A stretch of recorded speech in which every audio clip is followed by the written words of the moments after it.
France and Germany began to use the new technology to strengthen existing forts. Neither country realized that just 15 years later, the hardened structures would be at the center of the greatest battles of the First World War.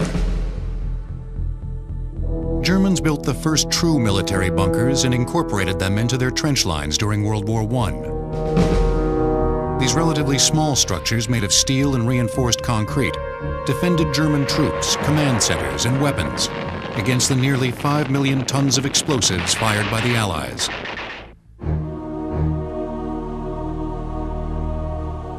Here in the French countryside lay the remnants of a World War I concrete bunker. Less than 120 kilometers north of Paris, this structure was once part of a 250-mile trench and bunker complex, comprising the famed Western Front.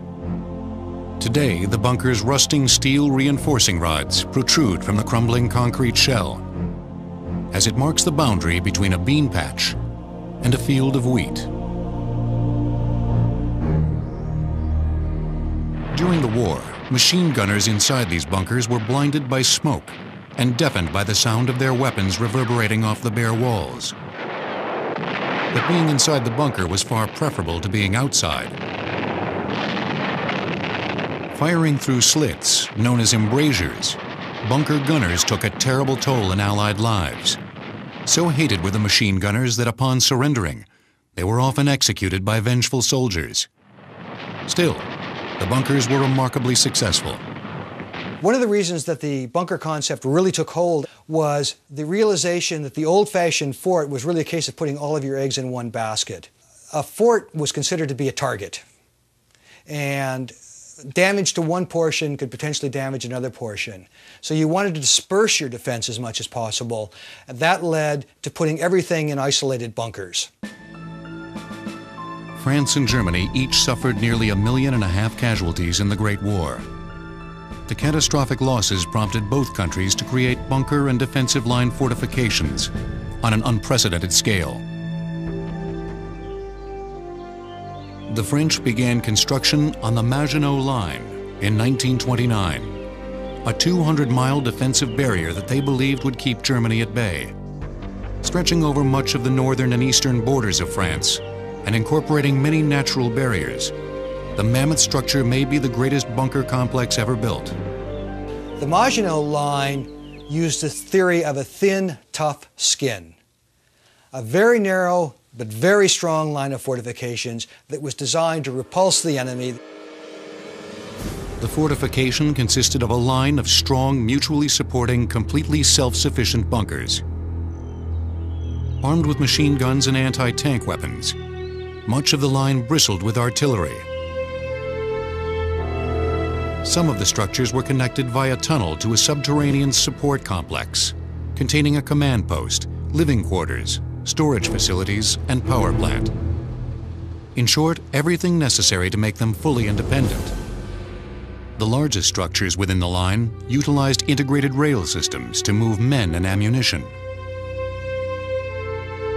Taken as a whole, the Maginot Line was a formidable obstacle to any hostile advance. But it would not fulfill the French desire to keep the Germans out.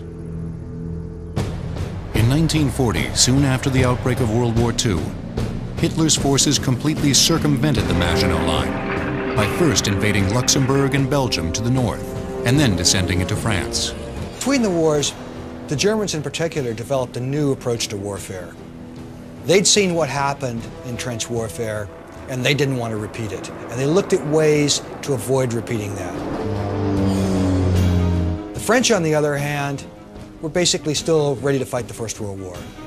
They weren't prepared for what the Germans did, and when the Germans went round the Maginot Line, they had no counter.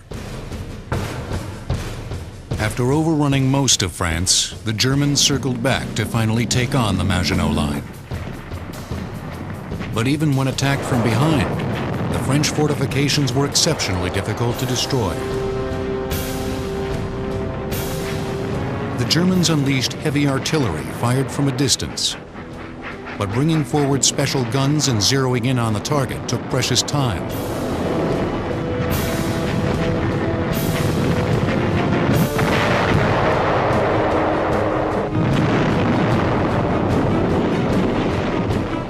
the lightning-fast German war machine, the best offense against bunkers was infantry soldiers. The many different types of bunkers in the Maginot Line meant that no one textbook maneuver worked. Most plans involved first blinding the bunkers with flamethrowers, then moving in close to plant an explosive device known as a satchel charge.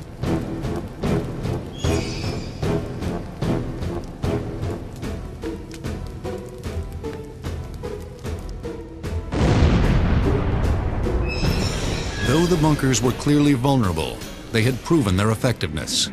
So much so that while the Germans fought to crush the remaining Maginot bunkers, they also built similar concrete structures on the western seaboard of France to protect their newly conquered territory. But like the bunkers of the Maginot Line, the German fortifications would prolong the battle, but ultimately lose the war. Next, the weapons of the Second World War force engineers to construct some of the greatest bunkers ever built. German submarines were the bane of Allied ships during the Second World War.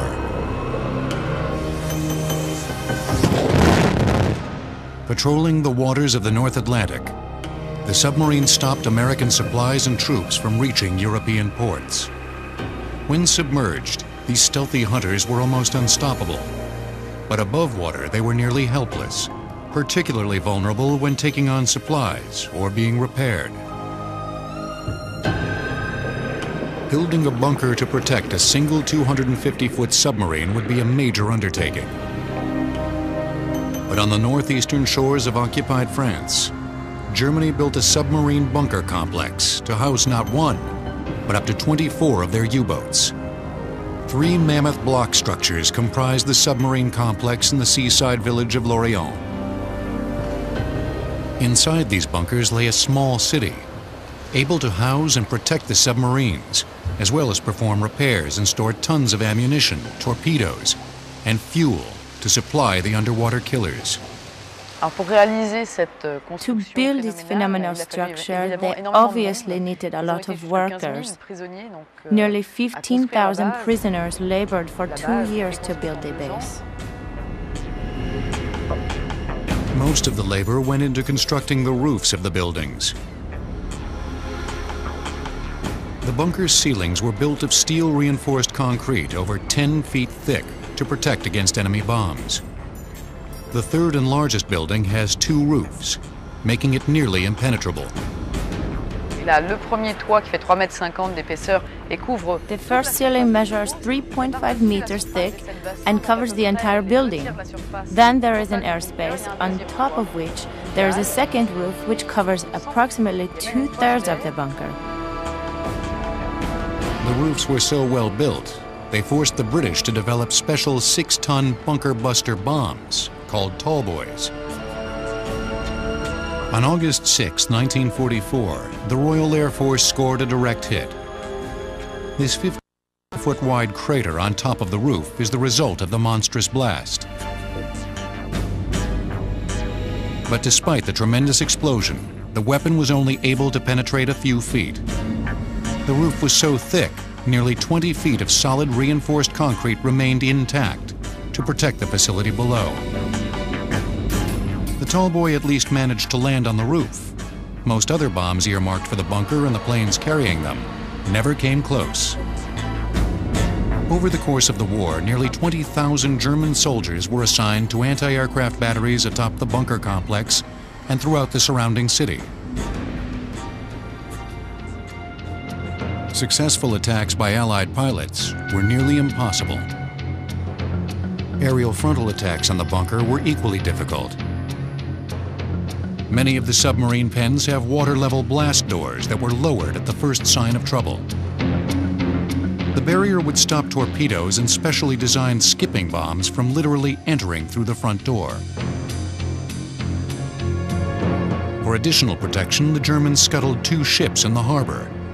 200 yards from the bunker's entrance, the sunken ships provided an additional barrier, to defend against torpedo attacks. The bunkers were impervious to nearly every weapon in the Allied arsenal. Still, they were vulnerable. The Lorient bunkers depended upon a steady stream of goods and materials to operate properly. Once the Allies realized they could not destroy the bunkers outright, they turned to cutting the supply lines. Unfortunately for the French, the bunker supply lines ran directly through the city of Lorient. 60,000 bombs fell on the city and only 70 buildings were left standing in the town center after the war. The whole city had to be rebuilt. Fortunately, the Lorient population was completely evacuated before the bombing started. So on a human level, there were few victims, but on a material level, we lost everything. Lorient suffered the same devastating fate as many European cities during the war. But unlike Lorient, other cities were rarely able to evacuate beforehand. In London, German bombers showered the city with high explosives and incendiary bombs. The citizens sought refuge underground. Bunkers and hastily converted subway tunnel shelters protected the people while the city above them burned. The bombs that were raining down on London at that time, and indeed not just London, but practically every major city in the UK, were doing incredible damage. A stick of bombs could devastate a whole area, literally flatten buildings, destroy streets, destroy people's way of life. And you might go down to an underground shelter, maybe a tube shelter, or even just a street shelter, and come out and find your whole street had literally just disappeared. Disappearing was not an option for the British government, and in particular Prime Minister Winston Churchill, who refused to leave London, worried that his absence would demoralize the British people. But where could high-level British officials take refuge as the bombs fell? The British addressed that question by building a top-secret, high-tech command bunker in the center of London. Converted from a series of small basement storerooms in 1938, the Cabinet War Room served as the underground nerve center from which Churchill and his war cabinet led the fight. The configuration of the Cabinet War Rooms in 1940 was about 21 rooms, making up about 1,000 square metres. But when it extended in 1941 to 45, it occupied somewhere in the region of about 100 rooms and was literally 3 times as big.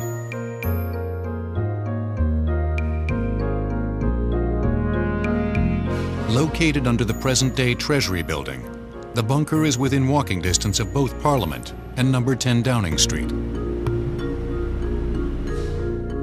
But it was chosen less for its size and location than for its strength. The building had a steel frame in it. Steel frame building technology was relatively new or even revolutionary at that time. It wouldn't necessarily stop a bomb, but it would hopefully withstand better if a bomb ever hit it. Unconcerned with aesthetics, British builders left these exposed steel girders visible in nearly every major room of the bunker. Oak joists shored up the smaller rooms and kept the ceiling from crashing down during bombing raids. I think the planners knew when it became a headquarters building that it wasn't, properly speaking, bomb-proof. But it was only at the end of 1940, so well into the bombing raids of the Blitz, which started in September of that year, that they finally began to install proper bomb-proofing. And what they put in was a layer of reinforced concrete, and quite the strongest concrete you can imagine, varying in thickness between about 5 and 10 feet, depending what it was covering. This cutaway in the ceiling reveals the thickness of the concrete as it rests upon the steel girder subframe. But it was not just the strength of this structure that made it such an effective command bunker. Behind this unassuming bathroom door lies one of the greatest technological secrets of the entire war. The war rooms were really Churchill's high-tech basement headquarters, and one of the highest high-tech items in it, I suppose, was the so-called transatlantic telephone.